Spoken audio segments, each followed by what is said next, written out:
mensageiro de aniversário da igreja, chega aqui, pastor João Reinaldo Purim Júnior, mais conhecido como Purim Júnior. Eu era líder de adolescentes antes que ele fale, que ele sempre me dedura. Então, eu era líder de adolescentes no Rio de Janeiro, um movimento muito grande de adolescentes, mas eu percebia que havia um adolescente ali brilhante, que se destacava pelo seu brilhantismo, pela sua inteligência, e porque era um adolescente que levava a Deus a sério. Então, desde que eu conheço Purim, eu vou chamar que ele é meu amigo, então eu vou chamar como amigo. Desde que eu conheço Purim sempre se destacou pelo seu brilhantismo, pela sua inteligência, e principalmente porque desde adolescente eu servo de Deus. Levava a Deus a sério, e aquele adolescente foi chamando a minha atenção, né? E aí o tempo passou, nós nos tornamos amigos, ele foi para o ministério, foi para o seminário, fez seminário, foi pastor da Igreja Batista Freguesia, na Ilha do Governador do Rio de Janeiro, ministério inovador ali, uma bênção, preguei lá algumas vezes, e ele depois então assumiu há 9 anos a Igreja Batista do Mério. A Igreja Batista do Mério é um referencial de igreja no Rio de Janeiro. É uma igreja que é uma igreja muito importante para o nosso trabalho batista no Rio de Janeiro. Então, o pastor Purim está ali há 9 anos, Deus está usando de forma extraordinária naquele ministério. Então, e uma coisa muito importante é que o Purim, ele é uma pessoa que tem sido usado por Deus por onde ele tem passado. O meu desejo é que ele seja usado por Deus aqui, assim como tem sido usado onde Deus tem levado. Então, meu amigo, é sempre uma alegria ter um amigo, não é? Na igreja, aqui conosco. Os pais deles estão aqui, eu já falei, mas vou apresentar de novo. O pastor João Reinaldo, fique em pé. O Reinaldo pai, uma Dulce, que é mãe. Como é que é o nome da sua mãe? Alan, fique em pé. Olha aí, que jovem linda. Deus te abençoe. E a irmã, Vanelli, né? E o Ezequias. Eles já ganharam o presentinho, tá, gente? Não dá de novo, não. O Ezequias e a Vanelli foram membros aqui, né? Aí eu cheguei, eles foram embora, não é isso? Então vamos orar para que Deus use o pastor Purim. Ele vai pregar agora de manhã, vai pregar no culto à noite.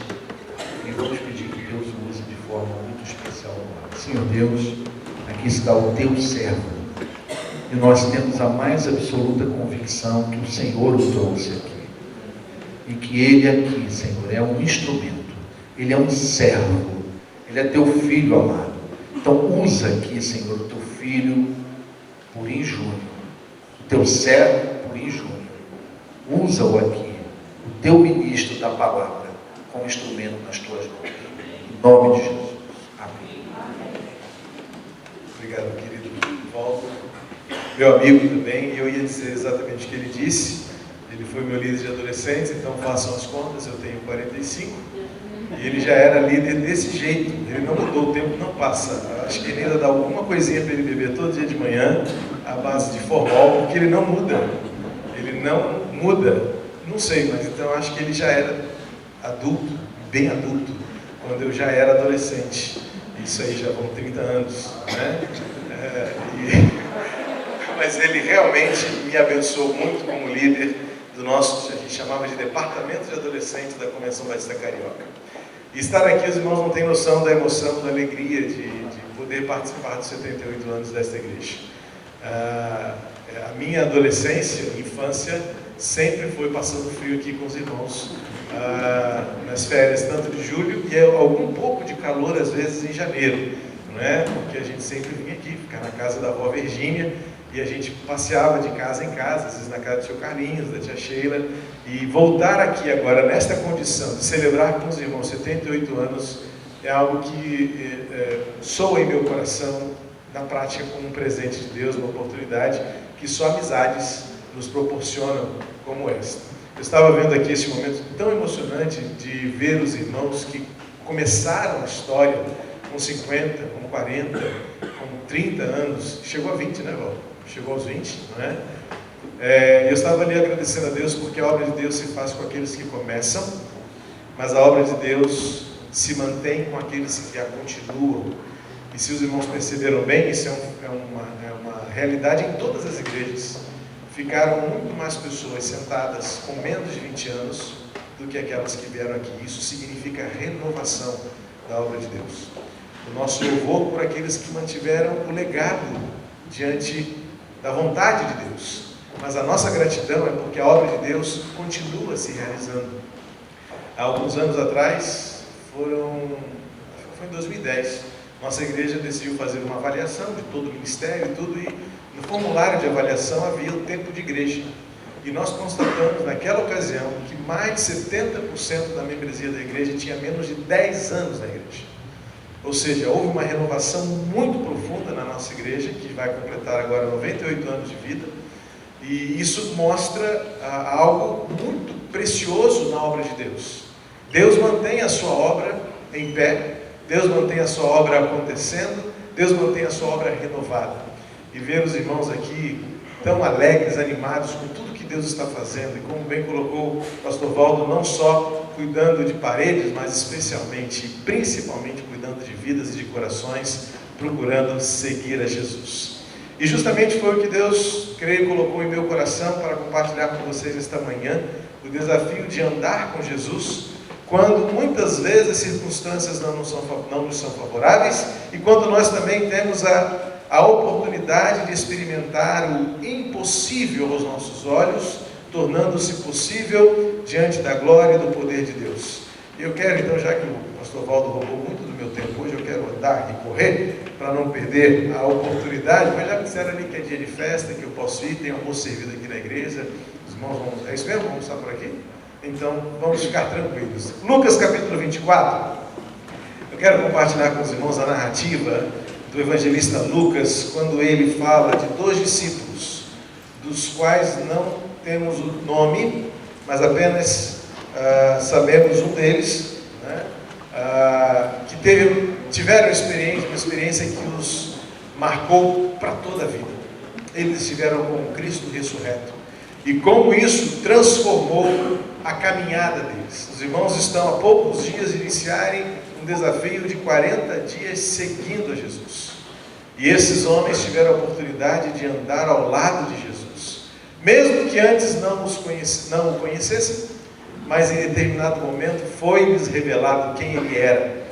E é justamente esta grande experiência que nós podemos ter quando Deus se revela para nós, e nós, na nossa caminhada, podemos experimentar e conhecer coisas que ainda não sabemos. Lucas capítulo 24, versos 13 ao 35, uma narrativa longa, mas preciosa, para colhermos dela elementos importantes para a nossa vida e para esta igreja, que aos 78 anos, sem dúvida, renova diante de si expectativas do que Deus ainda há de fazer numa igreja que alcançará o centenário, glorificando ao Senhor. Diz assim a palavra de Deus: nesse mesmo dia, ou seja, o dia da ressurreição, 2 deles seguiam para um povoado chamado Emaús, distante de Jerusalém, 60 estádios, cerca de 12 quilômetros. E iam comentando tudo o que havia acontecido. Enquanto comentavam e discutiam, o próprio Jesus se aproximou e começou a acompanhá-los. Mas os olhos deles estavam como que fechados, de modo que não o reconheceram. Então ele lhes perguntou: do que estás falando pelo caminho? Eles então pararam tristes. E um deles, chamado Cleopas, respondeu-lhe: és tu o único visitante em Jerusalém que não sabe das coisas que ali aconteceram nesses últimos dias? Ele lhes perguntou: quais? E eles responderam: as que dizem respeito a Jesus, o Nazareno, que foi profeta, poderoso em obras e palavras diante de Deus e de todo o povo. Como os principais sacerdotes e as nossas autoridades o entregaram para ser condenado à morte e o crucificaram. Nós esperávamos que fosse ele o que traria a redenção a Israel. Além disso, já faz 3 dias que essas coisas aconteceram. Também é verdade que algumas mulheres do nosso meio nos encheram de espanto, pois foram de madrugada ao sepulcro dele, e não achando o corpo, voltaram afirmando ter tido uma visão de anjos que diziam que ele está vivo. Alguns dos que estavam conosco foram ao sepulcro e confirmaram o que as mulheres haviam falado, mas não o viram. Então ele lhes disse: ó tolos, que demorais a crer no coração em tudo que os profetas disseram, acaso o Cristo não tinha de sofrer essas coisas e entrar na sua glória? E começando por Moisés e todos os profetas, explicou-lhes o que constava a seu respeito em todas as Escrituras. Quando se aproximavam do povoado para onde se dirigiam, Jesus fez como quem ia seguir adiante. Eles, porém, insistiram: fica conosco, pois já é tarde, o dia está terminando. Então entrou para ficar com eles. Estando com eles à mesa, Jesus pegou o pão e o abençoou, e partindo, o distribuía. Então, os olhos deles foram abertos e o reconheceram, e ele desapareceu de diante deles. E disseram uns aos outros: acaso o nosso coração não ardia pelo caminho, quando ele nos falava e nos abria as Escrituras? Na mesma hora levantaram-se e voltaram para Jerusalém, e encontraram reunidos os 11, e os que estavam com eles, os quais diziam: é verdade, o Senhor ressuscitou e apareceu a Simão. Então os dois contaram o que havia acontecido no caminho e como o reconheceram no partir do pão. Queridos, esta narrativa enche o meu coração de entusiasmo com aquilo que Jesus faz na vida daqueles que o experimentam na sua caminhada. A narrativa deixa claro que havia dois homens que haviam visto tudo o que estava acontecendo e não se deram conta de que era tão somente cumprimento das profecias escriturísticas. Mas o coração deles estava repleto de tristeza. Você viu? Lucas narra com perfeição e com precisão o sentimento que nutria o coração daqueles dois homens. Eles conheceram, eles viram, eles ouviram, mas isso tudo não foi suficiente para que o seu coração compreendesse tudo o que estava acontecendo. Eles estavam tristes e frustrados. Não existe sentimento mais destrutivo no coração de alguém quando ele se deixa dominar pela frustração, pela tristeza de expectativas não supridas, não alcançadas. E o seu coração nutre-se então de lamento, de desânimo e pior. É perceptível que o voltar para o seu povoado em Emaús retratava corações desistindo. E quantos de nós também, numa caminhada desafiadora, diante de obstáculos, diante algumas vezes de oposições, mas principalmente na nossa experiência de fé, por expectativas não atendidas, pensamos em desistir. Quantas vezes nós, ao longo de uma história de vida, pensamos: será que vale a pena? Será que daria certo? Tem dado certo? E algumas vezes, pelas emoções que sentimos, pelas percepções externas, quando o coração falha em crer, nós não conseguimos experimentar o que de mais precioso Deus nos dá em nossa caminhada de fé: esperança. Ainda não era hora desses homens perderem a esperança. E por providência de Deus, no seu propósito soberano, no seu propósito maior de alcançar a história da humanidade chegando até nós, Jesus se apresenta para eles. Mas você viu o texto? Os seus olhos estavam como que fechados, e eles não se deram conta de que era o próprio Jesus que caminhava e falava com eles. Jesus, de forma muito estratégica, fala: por que vocês estão assim tão tristes? É visível o semblante de vocês. E quantas vezes nós somos conhecidos muito mais pelas nossas emoções do que por nossas convicções. E o cristianismo é essencialmente fruto e revelação daquilo que nós cremos, e nem sempre daquilo que sentimos. Ora, o que Paulo diz na sua maravilhosa carta da alegria, Filipenses, quando ele diz: posso passar fome, mas sem também ter o que comer. Algumas vezes tive de andar nu, e algumas outras tive o que vestir. Fui ameaçado, fui jogado no mar, fui açoitado. Mas ele diz no final: mas isso nunca tirou de mim a força. porque Jesus é a minha força. Quando Paulo fala em Filipenses 4,13, diferentemente do que algumas pessoas ensinam no nosso contexto teológico pós-moderno, contemporâneo, o posso todas as coisas não é que me dá o direito de acreditar que eu seja um super-homem ou um super-crente, ao contrário. O contexto ali completo é Paulo dizendo, mesmo quando eu tenho de sentir, mesmo quando minhas emoções me traem, mesmo quando as circunstâncias não suprem as minhas expectativas positivas, eu me fortaleço em Jesus. E então eu consigo prosseguir. Aqueles dois homens estavam visivelmente tristes, porque eles deixaram de crer naquilo que eles ouviram, naquilo que eles viram e naquilo em que eles deviam esperar. Como diz Sérgio Cortella, filósofo cristão católico em São Paulo, ele tem uma frase que ele diz que esperança não é necessariamente esperar, e que a capacidade da fé é você desenvolver a atitude de esperançar. Porque muitas vezes, como diz Paulo em Romanos, não temos nada pelo que esperar. De fato, o nosso coração nos traiu, nossos olhos se cegaram diante das circunstâncias e nós não conseguimos enxergar o que Deus ainda está fazendo no meio de nós. A caminhada com Cristo deve nos levar a olhar para o futuro com esperança e deixar no passado aquilo que só é história. Estes homens estavam lendo, como diz Tony Campolo em seu livro, hoje é sexta-feira, mas o domingo vem aí, um livro fantástico sobre esperança. Ele diz o seguinte, Tony Campolo, muitas vezes nós estamos lendo as manchetes de sexta-feira, quando Deus já editou a publicação do domingo. Esses homens estavam na sua memória com as notícias daquela terrível sexta-feira. Eles dizem, e isso já aconteceu há 3 dias. Eles não souberam esperar 3 dias. E nós, de fato, ainda não aprendemos a esperar 10 anos, 20 anos. Como, por exemplo, eu conheci a história da irmã Marisa Veloso, lá no meu segundo ministério, na Ilha do Governador, quando ela esperou por 40 anos para um dia ver o seu esposo batizado e crente em Jesus Cristo.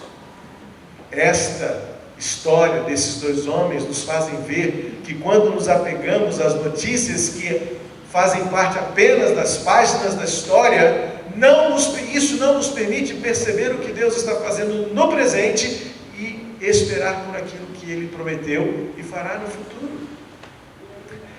Quando eu tinha o meu cão em casa, agora ele foi lá para a fazenda, onde a igreja tem um projeto social, porque não estava dando conta de que era um border collie num pequeno quintal de apartamento. Quem conhece, né, Bruno? Os bichos são agitados. E eu não aguentei. Mas quando eu ainda o tinha em casa, era minha a tarefa. A Letícia dizia que o cachorro era dela, mas a tarefa do dia a dia era minha. E de vez em quando eu me pegava substituindo o banheiro dele, trocando aquele ladrilho de jornal embaixo. E algumas vezes eu abria as folhas e parava para ver as notícias de antigamente. E não poucas vezes assim, caramba, que carro barato. Mas claro, a notícia era do ano passado. Quantas vezes algumas pessoas se distraem lendo jornais antigos? Uma vez eu peguei Giane lendo o obituário do jornal Globo. Aí eu falei, querida, o que você está fazendo? Ela, eu gosto de ver os obituários. Eu falei, mas para quê? Ler notícia de quem morreu?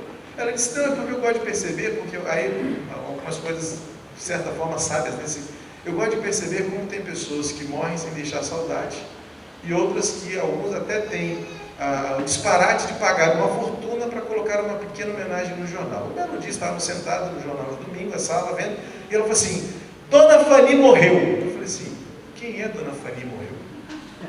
Ela encontrou no jornal, ela trabalhava quando era adolescente, entrou na juventude, ela trabalhava numa loja de roupas no Rio, e a principal cliente era uma judia, que ia lá e comprava fortunas, ela que era a cliente mais esperada pelas vendedoras, né?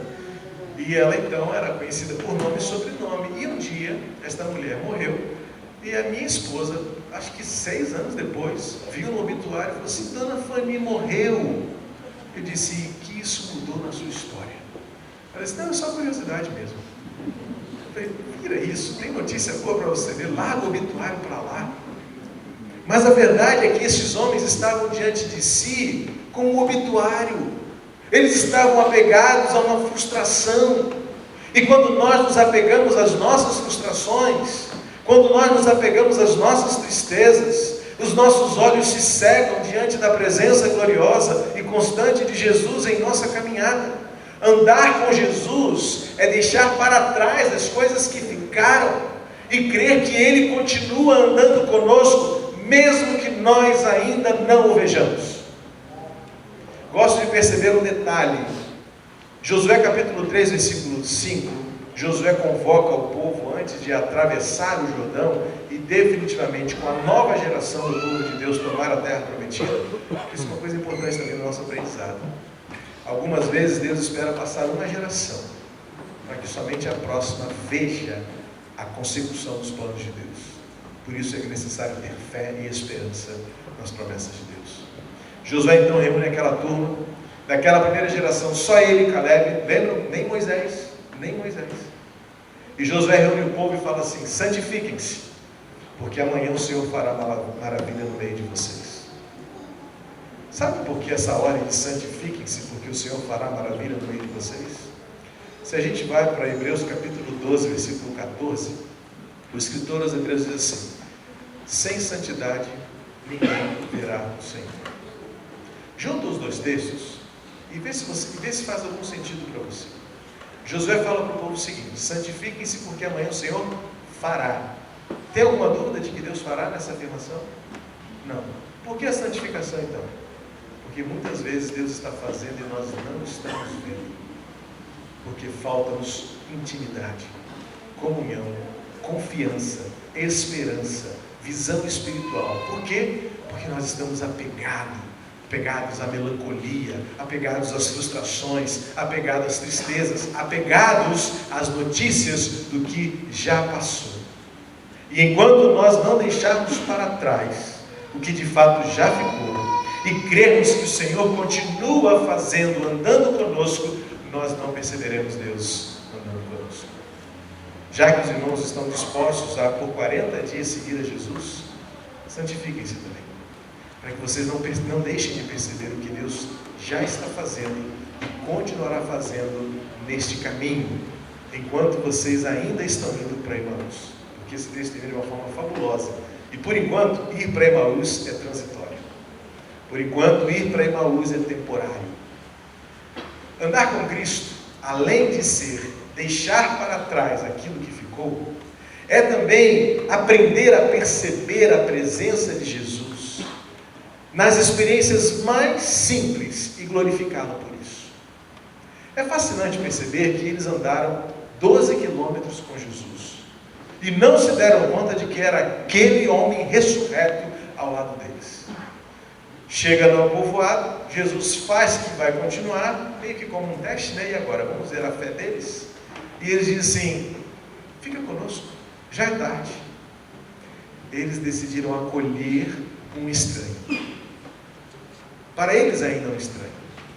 Mas eles agiram com bondade e generosidade, e Jesus então aceitou o convite, entrou, e o texto diz, no versículo 30, que estando ele à mesa, Jesus pegou o pão e o abençoou, e partiu e o distribuiu. Versículo 31 diz: então, eu tenho aprendido a ler a Bíblia valorizando essas conjunções, esses termos de ligações, porque nos dão sentido para toda a narrativa. Sabe, queridos, os numerozinhos às vezes nos atrapalham. Os capítulos mais ainda, porque às vezes a gente acha que são sessões independentes, mas na verdade a gente precisa redescobrir a dinâmica da narrativa. Por exemplo, ler o Evangelho de Marcos, você vê, é o evangelista que mais usa a expressão imediatamente. Parece que Marcos tinha pressa. Marcos não podia perder tempo para que as pessoas conhecessem. Por isso que entendemos que tenha sido o primeiro evangelho a ser escrito. E isso está muito claro na própria forma de narrar. Marcos, depois de ouvir Pedro, como assim cremos na história da Bíblia, ele ouviu Pedro falando de tantas coisas, ele viu Paulo fazendo coisas, o povo precisa saber, eu vou escrever então o Evangelho, eu vou contar para as pessoas, por meio de um Evangelho, o que Jesus é. E ele então diz, imediatamente, e Jesus fez, e Jesus curou, e Jesus glorificou o Pai. O versículo 31 começa dizendo assim: e então, foi agora, foi neste momento que eles reconheceram Jesus. Mas por quê? Será que houve algum milagre ali? Foi o momento de Jesus multiplicar o pão. Foi a hora da rede com muitos peixes que eles nem conseguiam carregar. Não, gente. Foi num momento de profunda intimidade. Você viu que no versículo 35, eles dão testemunho para os 11, dizendo: nós o reconhecemos quando ele partiu o pão.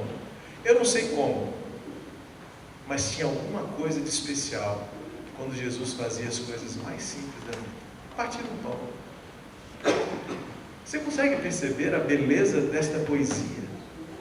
Há alguma forma de Jesus manipular um pedaço de pão, que naquele momento ele disse assim: Ele está conosco, não falta nada.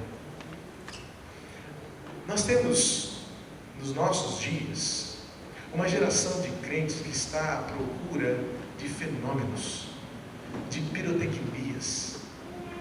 Eu não sei se isso acontece em Curitiba, mas no Rio de Janeiro isso acontece demais.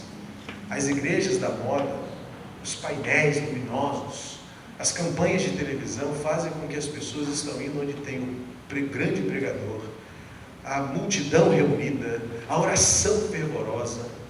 Uma vez eu conheci uma jovem que estava atravessando um momento difícil há anos, e ela falou assim: pastor, eu vou lá na Baixada, porque uma pessoa me disse que lá tem uma irmã que tem uma oração muito poderosa, e ela reúne as pessoas, ela ouve a gente, e Deus fala por meio dela. Eu falei assim: tem certeza que é uma irmã? Não é um centro espírita isso não? No Rio de Janeiro essa questão do espiritismo é muito forte na cultura do canto do carioca quanto do fluminense. Desculpe, é um mau termo, o fluminense para mim soa muito mal, mas é o povo que mora no estado do Rio de Janeiro, né? E eu falei para essa jovem: tem certeza que você vai numa irmã cristã, não é no centro de macumba? Não, pastor, é uma irmã de oração poderosa. Eu falei assim: você não é capaz de orar no seu quarto e você mesmo experimentar Deus com você?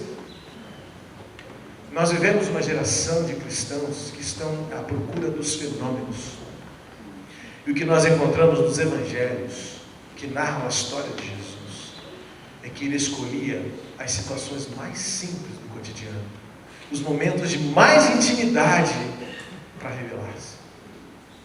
Você e eu sabemos que não existe nada mais precioso do que um pãozinho quentinho, partido com a própria mão, tirado do miolo, coloca aquela margarina gostosa, uma manteiga, se você prefira. Falar um negócio desse ao meio-dia é dureza para você, né? Mas parece-me que é nesse fascínio que Jesus prefere lidar com os seus amados. Foi no partir do pão, foi no manusear a coisa mais comum na casa de uma pessoa. O pãozinho é o elemento fundamental da cesta básica da casa de qualquer pessoa, por mais simples que ela seja. É o pão quentinho que representa a intimidade, o acolhimento, a hospitalidade. E foi ali. Não foi multiplicando pães e peixes, não foi curando enfermos, não foi expulsando demônios, não foi falando a uma multidão, mas foi a intimidade de uma mesa, reunidos com aquele homem ressurreto, que no partir do pão, aqueles discípulos disseram: é Ele! E o que aconteceu? Ele imediatamente desapareceu. Porque foi suficiente para que eles nunca mais se esquecessem que Jesus está vivo. Queridos, nós podemos ter uma vida cristã contagiante, entusiasmada, abençoadora, se nós redescobrirmos que andar com Jesus não é esperar pelos fenômenos e nem pelos grandes milagres, mas ver o milagre da vida nas coisas mais simples, quando nós andamos com Jesus diariamente. É aprender a perceber Jesus sentado à mesa com você. É perceber Jesus andando com você na sua caminhada pelas ruas da sua cidade. Jesus como seu companheiro nos seus relacionamentos. Quando andamos com Jesus, temos a possibilidade de experimentá-lo, de vê-lo nas coisas mais simples da vida. O verdadeiro cristão, o cristão adulto, é aquele que sabe reconhecer Jesus na bênção do seu dia e não esperar pelo grande fenômeno para que você diga: ah, agora eu creio em Jesus. Creia em Jesus, experimente Jesus, nas coisas mais simples que Ele pode lhe dar. E por último, o que mais me empolga nesse momento, porque fala do valor da igreja, eles olham para o outro e falam assim: agora sim faz sentido. É por isso que mesmo que nós não soubéssemos quem Ele era, o nosso coração já ardia enquanto caminhávamos, e enquanto diz o texto, Ele nos falava das Escrituras. Qual foi a última vez que a palavra de Deus ardeu em seu coração? Nós temos tantas ferramentas hoje para acessar a palavra de Deus. Hoje, dia 22 de maio, é o dia da igreja perseguida. É o dia de oração pela igreja perseguida. E em São Portas Abertas tem desafiado as igrejas a orarem por aqueles cristãos que vivem especificamente hoje na Síria e no Iraque, que são os países que mais têm perseguido cristãos, e a igreja tem se procurado destruir a igreja. E enquanto há pessoas e cristãos no mundo que não têm sequer um versículo bíblico para ler, e que não podem compartilhar isso, nós estamos frios, gélidos, indiferentes ao valor que a Escritura tem para nós. E eles então dizem: então era por isso que o nosso coração ardia. Andar com Jesus é descobrir o quanto a palavra, a Escritura de Deus aquece o nosso coração, quanto ela é a fonte da verdade, da vida, da cura, da transformação de um coração frustrado em um coração esperançoso, de um coração desanimado em um coração renovado. E agora vem a renovação. Diz o texto que imediatamente, diz o versículo 33, e na mesma hora, devem ter deixado tudo para lá, café, pão, peixe, tudo em cima da mesa, e vamos voltar para Jerusalém. Por que voltar para Jerusalém? Porque o destino deles não seria Emaús ainda. Era voltar para Jerusalém, porque eles se lembraram de que não podemos andar com Cristo sozinhos. Eles se lembraram que em Jerusalém havia ficado um grupo de homens e mulheres que creram que Ele estava vivo. Você lembra no texto? Eles sabiam, eles falavam assim: olha, mulheres disseram que viram Jesus. Mas eles disseram assim: mas nós ainda não vimos nada. Eles tinham na memória, eles processaram a experiência de que sim, em Jerusalém, mulheres disseram que o viram. Nós soubemos que Pedro já tinha visto também, mas nós não vimos. Eu não tive experiência ainda. Sabe, muitas vezes a nossa vida cristã, ela acaba sendo assim, uma projeção do que o outro crê. Como isso acontece? Eu ouço muitos filhos falam: não, eu estou na igreja porque meu pai me manda vir. Enquanto você não tiver experiência, o que os outros creem não faz sentido para você. Para esses homens, esses dois homens, eles sabiam de tudo, eles conheceram Jesus, e eles até ouviram que algumas mulheres viram Jesus ressurreto. Mas se eles não viram, isso não faz diferença. Enquanto nós não tivermos nossas próprias experiências com Jesus para contar, nós não estamos andando com Jesus. Não estamos reconhecendo Jesus ao nosso lado. E é quando então eles dizem: não, peraí, nós vimos Jesus também. Temos que estar junto com os outros que também viram Jesus. Andar com Jesus é andar com os outros que andam com Jesus. Por isso que a igreja faz tanto sentido. Hoje cresce também nesta nossa geração complicada e difícil esta sensação de que nós podemos ser crentes, nós podemos amar a Jesus, podemos seguir Jesus do nosso jeito, sozinhos. Já ouviu a expressão? O pastor Paulo já deve ter ensinado para vocês que hoje cresce no nosso meio o termo desigrejados. Gente que diz que ama Jesus, mas que critica a instituição. Não, com Jesus eu me entendo, Jesus é um barato, Ele é muito bom, eu até gosto de ler a Bíblia de vez em quando, mas olha, a igreja é complicado. Bom, eu admito, é complicado mesmo. Porque onde tem gente é complicado. Entretanto, se eu quero andar com Jesus, eu preciso voltar para Jerusalém, para andar com aqueles que já estão andando com Jesus. E aqui eles decidem voltar. Voltar para Jerusalém significava voltar para estar com aqueles que, como ele, estavam vivendo o renovo da ressurreição, o renovo da esperança, a vitória sobre a frustração, a vitória sobre a tristeza, a vitória sobre os sonhos desmontados. E agora eles estavam voltando para Jerusalém, porque não havia lugar melhor para estar que na comunhão da igreja com os 11, para celebrarem as suas próprias experiências e, como diz o versículo 35, contar para os outros o que havia acontecido no caminho. Qual é o seu caminho? Para onde você está indo? Para onde nós estamos indo? Talvez muitos estamos indo para casa, como para Emaús, levando em nossos corações a tristeza, a frustração, o desânimo e quantas vezes a vontade de desistir. Mas este é o momento para permitir que os nossos olhos contemplem a presença sempre gloriosa de Jesus conosco. Ele está caminhando conosco.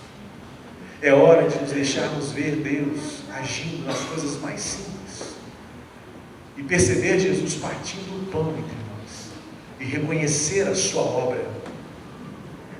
E então nós decidimos voltar para contar para os outros o que tem acontecido em nosso caminho. Cristãos que não têm histórias para contar do que significa andar com Jesus no caminho, falta-lhes uma experiência profunda com aquele que é ressurreto dentre os mortos.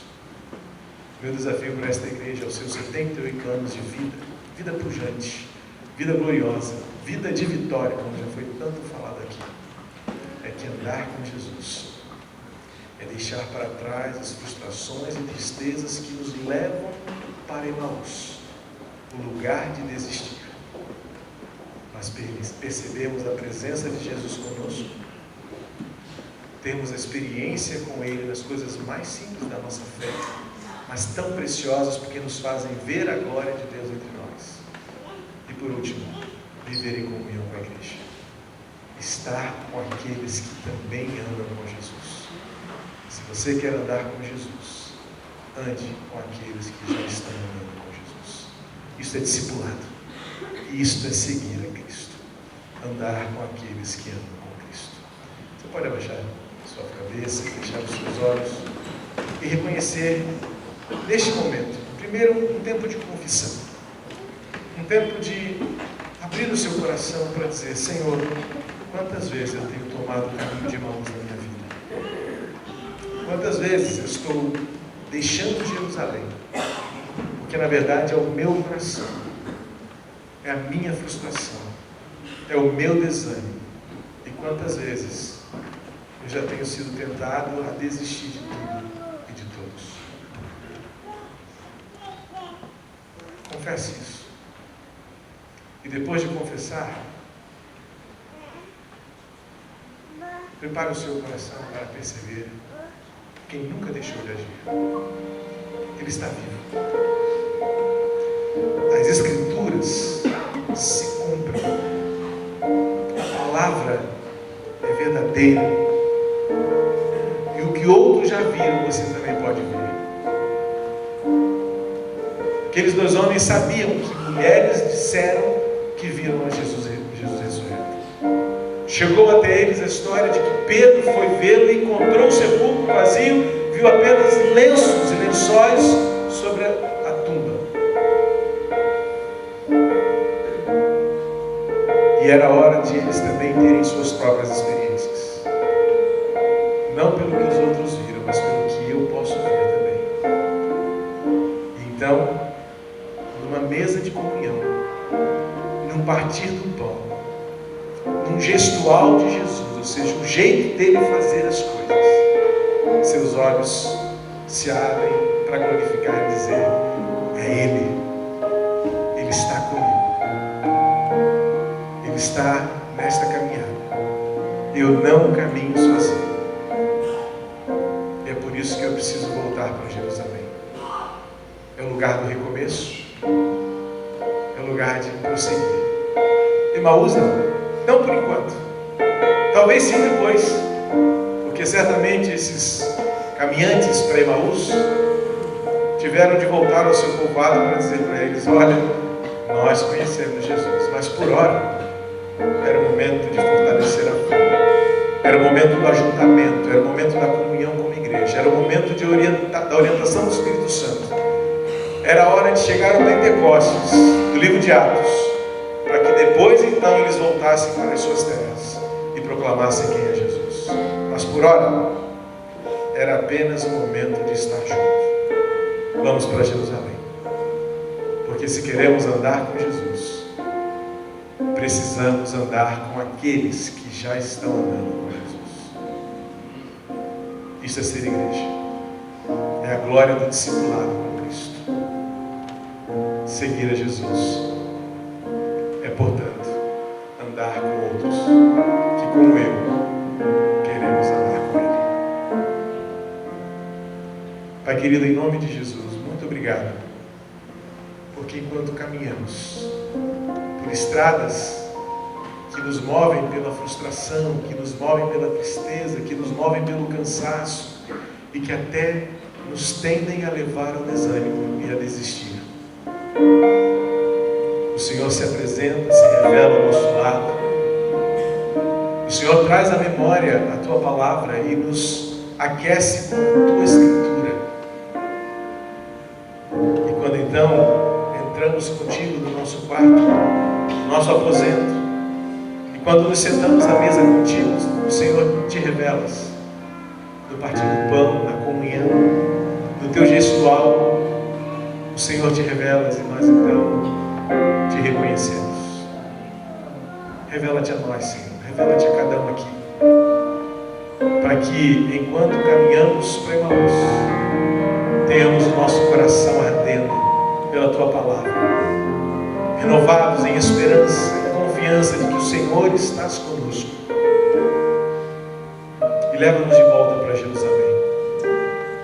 Não permite, Senhor, que desistamos. Leva-nos de volta para Jerusalém, onde Tua igreja se reúne. Leva-nos de volta para o Teu povo. Mantém-nos juntos, aquecidos, de tal maneira que andemos contigo, ao lado daqueles que já andam contigo. E que lado a lado possamos experimentar muitas outras manifestações da Tua glória. Que a Tua igreja, reunida aqui ou espalhada pela terra, possa ter o coração ardendo por vivermos como crentes que reconhecem a ressurreição, a esperança, a glória e a vitória que há em Teu Filho Jesus. É nele que eu oro, suplicando as Tuas bênçãos sobre cada um. Amém e amém.